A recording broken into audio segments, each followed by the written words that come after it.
그리고 이제 댓글에서 가장 많이 보이는 게 뭐냐면 제가 이것 때문에 화가 많이 났는데 뭐 짱치다, 중국에서 만든 차가 한국으로 들어온다, 100% 잘못된 정보고 그래? 벤츠가 아니면 갈 생각이 사실 없었어요. 네. 영업이라는 게 365일 24시간 쉬는 날이 없어요. 그게 어느 정도냐면 이런 바닷속을 들어가도 방수팩을 차고 목에 걸고 들어가요.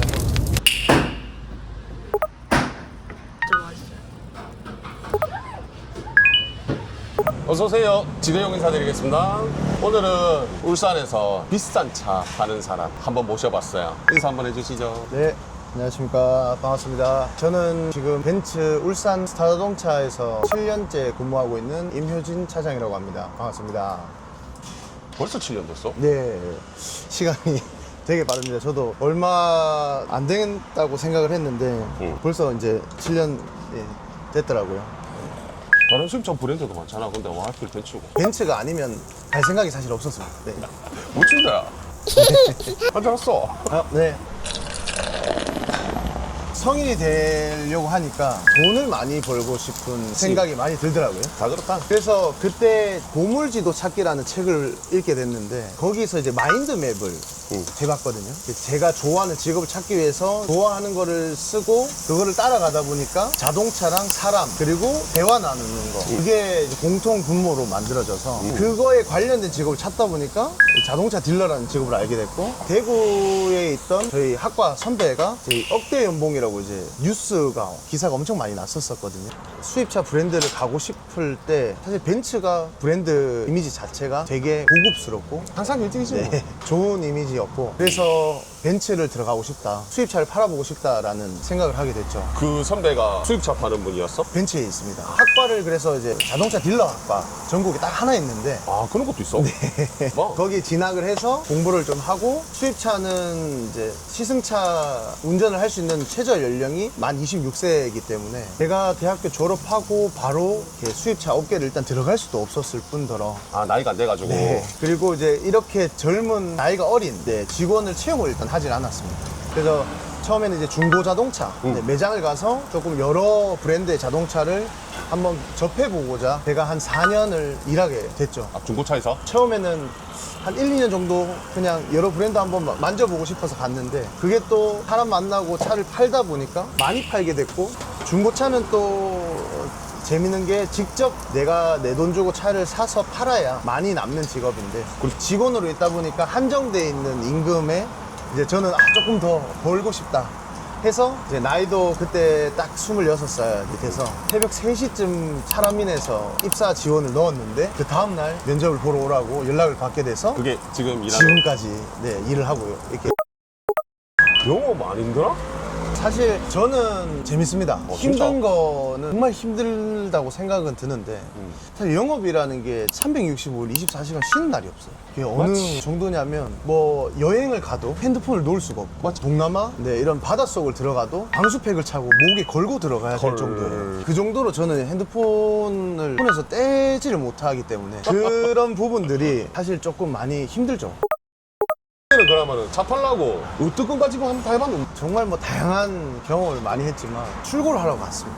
근데 저희가 저희 차량 판매하는데 할인율 맞추는 것도 중요하지만 고객분이 기존에 타시던 차량 그거를 어떻게 잘 정리를 해드리냐 정말 중요하거든요. 그치. 근데 그 금액을 이제 예를 들어서 제가 뭐 K5를 평균적으로 매입을 하는 시세가 2천만 원이라면 그거를 2,700만 원에 팔아달라 하셨던 분이 계셨어요. 그걸 우쭈된데. 그러면은 이제 어떻게 했냐면 다 맞춰드리진 못했고요. 대신 다른 혜택을 드렸죠. 그 위탁 판매라는 이제 그 매체를 좀 활용을 해서 일반 소비자분들한테 판매를 했는데 회사가 왜 그랬냐면 법인회사에서 사용하던 차량이었는데 법인회사에서는 2천만 원의 차를 판매를 하면 200만 원 부가세가 빠지고 법인에서 이제 1,800만 원만 들어가는 이제 시스템이다 보니 그냥 일반 개인분들한테 차량을 판매하게 되면 세금계산서 발행 의무가 없거든요. 그래서 위탁 판매를 해서 200만 원을 더 세이브를 해드렸고 거기에 차량 판매 가격은 한 100만 원 정도 더 받아드렸어요. 300만 원이 이제 세이브가 된 상황인데 거기서 이제 할인율 법인회사에 차량을 판매했을 때 추가로 혜택이 들어가는 부분까지 접목을 해서 2,700만 원에 팔아달라라는 근사치에 가깝게 차량을 정리하는 그림을 만들어서 네,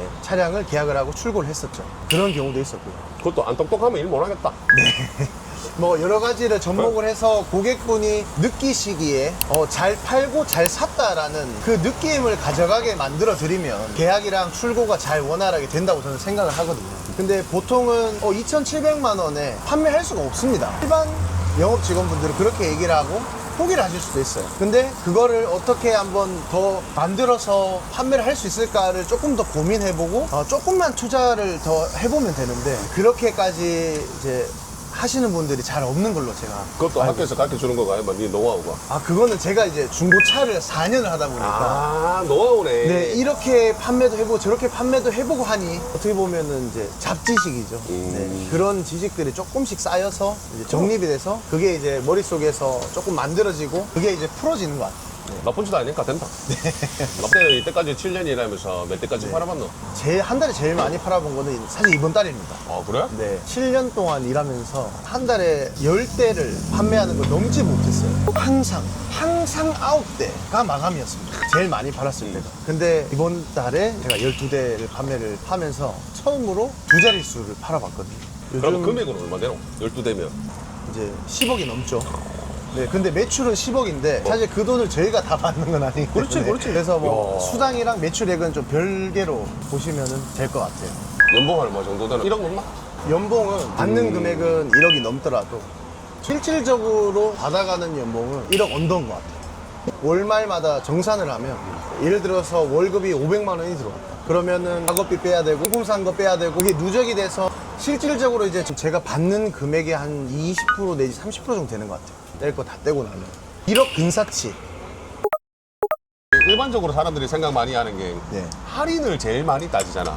그럼- 할인율이 다 정해진 거 아이가? 뭐 할인율 같은 경우는 지역별로라고 얘기하기는 좀 어렵고요. 지역별로 딜러사가 다 나뉘어져 있기 때문에 할인율이 조금은 차이 날 수 있습니다. 뭐 예를 들면 서울, 경기도가 차 할인을 제일 많이 한다. 뭐 이렇게들 이제 뭐 유튜브나 이런 데서 많이 보셔서 알고 계실 텐데 사실상 지방이 할인이 더 많이 되는 차종이 있을 수 있어요. 그러면 종류에 따라 가지고 할인율이 틀려지는 거네. 네, 맞습니다. 쉽게 예를 들면 딜러사에서는 이번 달에 SUV 판매량이 조금 더 필요한데 그러면 SUV 판매량의 할인을 드라이브를 거는 거죠. 그래서 지방에서는 우리는 SUV는 많이 팔았고 승용을 좀 더 팔아야 되는데 하면 승용에 드라이브를 좀 더 걸 수 있는 거예요. 지원은 본사에서 해주는 거야. 본사라기보다는 이걸 잠깐 설명을 드리자면 벤츠는 이제 원래 독일 회사, 벤츠는 이제 국내에 들어오면 벤츠 코리아에서 어떻게 보면 지사를 담당하는 느낌이죠. 각 지역별로 딜러사가 다 나뉘어져 있기 때문에 그 딜러사별로 같은 벤츠 안에 들어가 있는 회사지만 실질적으로 회사는 다르다고 보시면 됩니다. 한성 있고 스타 있고 두 종류가 있는 거 아이가 벤츠는? 딜러사는 엄청 많습니다. 그래? 네, 제가 알기로는 한 10개 정도 있는 걸로 알고 있습니다. 네, 그래서 딜러사가 많게 있고 그 해당 딜러사마다 사실상 그 지역별로 판매가 많이 되는 자동차가 또 있을 수 있기 때문에 그래서 할인율이 차종마다 조금씩은 달라질 수 있습니다. 딜러의 능력에서도 조금 할인율은 좀 틀려질까 아이가? 네, 그런 부분도 있죠. 네. 그 얼마 전에 뉴스 보니까 연두색 번호판 있잖아. 8천만 원 네. 이상 법인차. 처음에는 잘 안 팔렸는데 요즘은 또 그게 부르주아 차라 해가지고 아무나 탈 수 없는 차잖아. 네, 맞습니다. 8천만 원 이상 차값이 넘어야 되고 법인회사로 뽑아야 되고 까만색의 연두색 번호판이 엄청 핫하대. 그게 이제 색상의 조합 때문인 것 같은데요. 이제는 인식이 좀 바뀐 것 같아요. 원래는 이제 빌려 타는 차다, 법인의 회사에서 그냥 등록해서 타는 차다, 뭐 이렇게 생각을 했는데 지금 인식이 좀 바뀌면서 돈 있는 사람들이 타는 차다. 맞아. 이렇게 많이들 생각을 하시더라고요. 진짜 재밌는 포인트가 뭐냐면 법인 번호판으로 등록됐던 차를 초록색 번호판을 갖고 싶어서 개인분이 중고차로 사시기도 해요. 그게 가능해? 네, 가능합니다. 우리나라 뭐 안 되는 게 없다? 네. 다 된다 우리나라는. 네. 돈만 있으면 되네. 네. 유튜브 같은 거 보면 우리나라 사람들 알기로는 독일 차를 사는다고 벤츠를 사는데 네. 중국에 지분이 있고 중국에서 만드니까 중국 차라고 생각하는 사람도 많아. 유튜브에도 뭐 그런 얘기도 많이 나오고. 네. 그건 뭐 어째 생각하는 거냐? 저도 이제 유튜브를 많이 찾아보거든요. 그러면 이제 보통 많은 댓글들이 뭐 짱치다. 중국이 최대 주주를 하고 있기 때문에 중국 차다. 중국에서 만든 차가 한국으로 들어온다. 이런 댓글이 엄청 많은데 이거는 이제 팩트로 설명을 드리면 잘못된 정보입니다. 네, 100% 잘못된 정보고. 그래? 그 이유가 뭐냐면 중국은 중국 내수 시장에서만 판매를 하는 중국 공장이 있습니다. 왜냐하면 재원 자체가 달라요. 벤츠 같은 경우는 중국은 중국 내수용으로만 만들거든요. 중국 공장에서. 이유가 뭐냐면 중국은 큰 걸 좋아해요. 차도 큰 거를 좋아하기 때문에 C클래스도 롱바디로 나오고 E클래스도 롱바디로 판매를 합니다. 그렇기 때문에 독일에서 만드는 그 차량의 재원들하고 중국에서 만드는 재원들이 아예 다르기 때문에 한 나라로 반출 자체가 안 되는 차량이라고 보시면 됩니다. 역수입건데? 안 됩니다. 아 그래? 네. 우리나라는 그게 틀려? 네, 틀립니다. 그래서 아예 이제 중국에서 만든 차가 국내로 들어올 거라는 의심은 절대 안 하셔도 되는 부분이고, 그리고 이제 댓글에서 가장 많이 보이는 게 뭐냐면, 제가 이것 때문에 화가 많이 났는데, 중국 주주가 최대 주주다, 이런 내용이 있는데, 사실 다들 아시겠죠? 나무위키 조금만 찾아보시면 그 독일 회사가 중국인한테 경영권을 줄 만큼 지분을 팔아먹지 않거든요. 중국에서 이제 지분을 가지고 있는 거는 경영권에 참여를 할 수 없는 지분 정도이기 때문에 벤츠의 판매 가격이라든지 이런 거에 대해서 어떻게 어필을 할 수가 없는, 네, 그런 지분 정도라고 보시면 돼요. 그냥 중국 지분은 그나마 차 팔만은 얼마 이래 똥띠 먹는 그런 거 정도밖에 안 되겠네. 그렇죠. 투자 대비해서 받는 금액 정도로 그냥 이제 받는, 어떻게 보면 은행에 예금 넣어놓고 그렇지 이자 받아 네, 먹는 이자 정도. 받는 느낌이라고 보시면 돼요. 한국에서 중국에서 만든 벤츠를 사서 탄다는 있을 수 없는 일이기 때문에 보시는 분들도 걱정 안 하셔도 될 것 같습니다.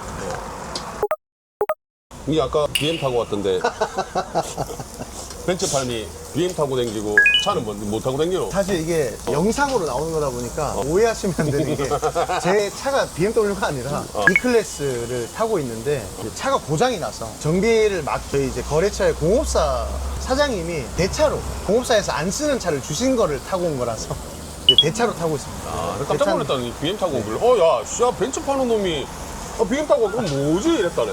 벤츠 자랑 한번 해도 벤츠 뭐가 좋은데 차가. 저희가 처음에 입사를 하게 되면 역사에 대해서 많이 공부를 하거든요. 이제 뭐 최초로 자동차를 만든 브랜드이기도 하고, 또 F1에서도 벤츠는 이제 활약을 하고 있거든요.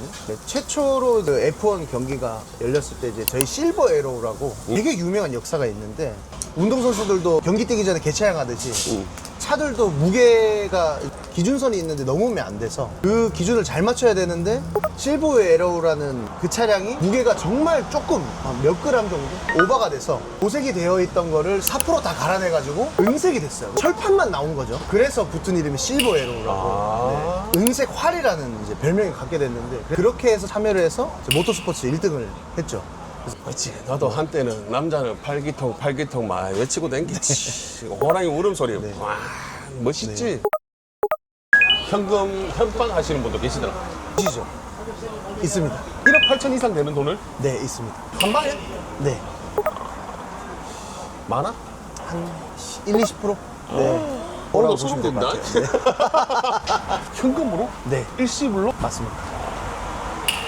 효진이가 느끼는 효진이 직업의 장점과 단점은 어떤 게 있어?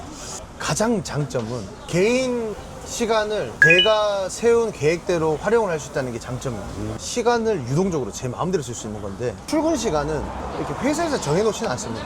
저희끼리의 룰이 있어요. 아침에 8시에서 8시 반 사이에는 늦더라도 출근을 해서, 저희가 전시차도 있고 시승차도 있기 때문에, 그리고 근무하는 근무지 클리닝 작업을 해요. 전시차도 닦고, 시승차에 혹시 전날 시승했는데 데미지는 없었는지. 그래서 한 30분가량 전 영업 직원들이 모여서 전시차도 관리를 하고 시승차도 관리를 합니다. 그리고 9시에 회의를 합니다. 9시 한 반 정도부터 개인 시간입니다. 퇴근 시간이라고 정해져 있지 않기 때문에, 좋네. 네, 외부 영업을 할 수도 있고 아니면 전시장에서 근무를 봐도 되고. 그럼 단점은? 단점은 장점이랑 똑같습니다. 365일 24시간 핸드폰이 울립니다. 제가 이때까지 받았던 고객 전화 중에 가장 늦은 시간은 3시 40분이었어요. 새벽? 네. 왜? 사고가 나셔서 그 위에 SOS 누르면 되지. 뺑소니를 당하셨어요. 어디에 전화할 수가 없었던 거죠, 상황이. 그래서 이제 저한테 전화를 하셨는데, 제가 이제 마침 전화를 받아줬고 대처 플랜을 안내를 해드렸고, 다행히 이제 잘 처리가 되셔서 이제 다음날 이제 보험 처리도 잘 받을 수 있었죠. 근데 저희는 24시간 핸드폰이 열려 있으니까 그게 가장 큰 단점이죠. 이게 SOS가 다 있는 거 아이가? 다 있습니다. 사고 나면 SOS 누르세요. SOS. 네. 그거 누르면 제일 빨라요. 맞습니다. SOS 버튼 진짜 좋고요. 네. SOS를 딱 누르면은 상담원이 바로 가는 네. 쉬는 날 없어요. SOS 누르면 돼요. 네, 맞습니다. 아, 보마 지금 오늘 잠깐 이래 얘기해도 직업에 대한 자부심이. 아, 저는 진짜 최고입니다. 학교도 그렇게 나오고 벤츠 들어오기 전에 중고차도 그래 4년 정도 일을 하고 자부심이 대단한 것 같은데. 제가 생각하는 저희 직업의 자부심은 이 영상을 보고 계시는 이제 테슬라를 구매하셨던 분들은 저희의 필요성을 정말 느끼실 겁니다. 왜냐면 테슬라 같은 경우는 저희 한국에 들어오면서부터 아예 온라인 판매를 했었거든요. 영업사원이 없습니다. 저희처럼 중간 역할을 하는 직업군이 없다 보니까 모든 고객분들이 온라인으로 차량을 보고 유튜브나 매체를 통해서 상담을 받아야 되고 구매할 때도 온라인으로 구매를 하셔야 되거든요. 가장 큰 문제점이 뭐냐면 차량이 언제 출고될지도 모르고 하염없이 기다려야 됩니다. 네, 입항 예정이라는 걸 물어볼 사람이 없기 때문에 수입차를 판매하는 영업사원들은 대부분 공감을 할 텐데 저희의 역할은 판매도 중요하지만 현금으로 사시는 분들도 있고 할부나 뭐 리스, 렌트 요즘에 구매 방법이 되게 다양하기 때문에 여러 방면으로 고민을 하실 건데 내 상황에 맞는 구매 방법이 어떤 건지 설명해 줄 사람이 없어요. 그렇다 보니까 이런 부분들을 그 고객의 상황에 맞게 1억 버는 사람들과 2천만 원 버는 사람들 똑같이 구매 방법을 권유를 할 수가 없거든요. 근데 그 고객분의 상황에 맞게 이런 거를 컨설팅 하는 것도 저희 역할인데 맞지. 저희 같은 사람들이 없다면 이거를 이제 상담을 못 받고 혼자 알아보고 구매를 해야 되다 보니까 잘못된 정보도 많이 들으시거든요. 그래서 저희 역할의 자부심을 저는 이번에 이제 뭐 테슬라나 이런 브랜드들이 영업사원 없는 체제로 판매를 시작하면서 많이 느꼈습니다. 이제 오늘 마무리할 건데요. 나중에 혹시나 벤츠 사실 때 요 우리 임효진 울산 매장이 있어요. 찾아주시면 구매부터 AS까지 다 책임질 거예요. 오늘 약속했으니까. 네, 아시겠죠? 네. 인사 한번 해주시죠. 네, 제가 전국 최고의 할인으로 제공을 해드릴 수 있다는 확신은 100% 없습니다. 네, 맞지. 근데 모자란 할인만큼 더 그 이상으로 제공을 받았다고 느껴지실 만큼 열심히 영업을 하는 사람이기 때문에 그냥 가볍게 문의만 주셔도 제가 안내를 드릴 수 있으니까 저한테 꼭 사라고 말씀은 안 드리고 네, 편하게 문의 주시면 저도 편하게 연락을 드리겠습니다. 요 전화 요 있죠 요게 요로 전화하면 돼요. 알겠죠? 오늘은 여기까지 하겠습니다. 감사합니다.